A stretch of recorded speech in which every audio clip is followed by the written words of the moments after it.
సింగరేణి కార్మికుల సంక్షేమానికి ప్రజాప్రభుత్వం ప్రాధాన్యత ఇస్తోందన్నారు డిప్యూటీ సీఎం భట్టి విక్రమార్క. సింగరేణి కార్మికుల కోసం ఎన్నో పథకాలు అమలు చేస్తున్నామని చెప్పారు. కారుణ్య నియామకాల్లో వారసుల గరిష్ట వయో పరిమితిని 35 ఏళ్ల నుంచి 40 ఏళ్లకు పెంచామన్నారు. సింగరేణి ఉద్యోగులకు దేశంలో ఎక్కడా లేని విధంగా 1,25,00,000 ప్రమాద బీమా సౌకర్యాన్ని కల్పించామన్నారు. 30,000 మంది కాంట్రాక్ట్ ఉద్యోగులకు 40 లక్షల ఉచిత ప్రమాద బీమా అందిస్తున్నామని చెప్పారు. సింగరేణిలో 2 ఏళ్లలో 2,539 పోస్టులు భర్తీ చేశామన్నారు భట్టి విక్రమార్క. క్యాత్ ల్యాబ్లు ఏర్పాటు చేసి సింగరేణి హాస్పిటళ్లను సూపర్ స్పెషాలిటీ హాస్పిటళ్లుగా మారుస్తున్నామని చెప్పారు. సింగరేణి ఉద్యోగుల సొంతింటి కల నెరవేర్చడానికి ప్రభుత్వం సహకరిస్తోందన్నారు భట్టి విక్రమార్క. ఉద్యోగుల మారుపేరు సమస్యలు త్వరగా పరిష్కరిస్తామని చెప్పారు. కోల్ ఇండియాలో ఇస్తున్న సౌకర్యాలను సింగరేణి కార్మికులకు అందించడానికి ఒక కమిటీ ఏర్పాటు చేస్తామన్నారు.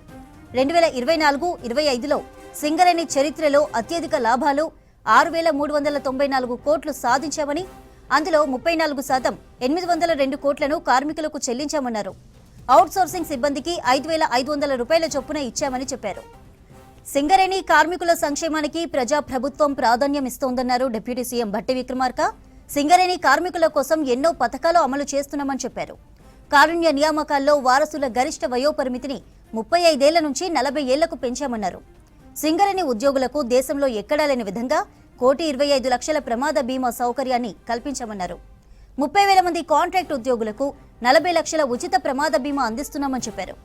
సింగరేణిలో 2 ఏళ్లలో 2,539 పోస్టులు భర్తీ చేశామన్నారు భట్టి. క్యాత్ ల్యాబ్లు ఏర్పాటు చేసి సింగరేణి హాస్పిటళ్లను సూపర్ స్పెషాలిటీ హాస్పిటళ్లుగా మారుస్తున్నామని చెప్పారు. సింగరేణి ఉద్యోగుల సొంతింటి కల నెరవేర్చడానికి ప్రభుత్వం సహకరిస్తోందన్నారు భట్టి విక్రమార్క. ఉద్యోగుల మారుపేరు సమస్యలు త్వరగా పరిష్కరిస్తామని చెప్పారు. కోల్ ఇండియాలో ఇస్తున్న సౌకర్యాలను సింగరేణి కార్మికులకు అందించడానికి ఒక కమిటీ ఏర్పాటు చేస్తామన్నారు. 2024-25లో సింగరేణి చరిత్రలోనే అత్యధిక లాభాలు 6,394 కోట్లు సాధించామని, అందులో 34% 802 కోట్లను కార్మికులకు చెల్లించామన్నారు. అవుట్సోర్సింగ్ సిబ్బందికి 5,500 రూపాయల చొప్పున ఇచ్చామని చెప్పారు.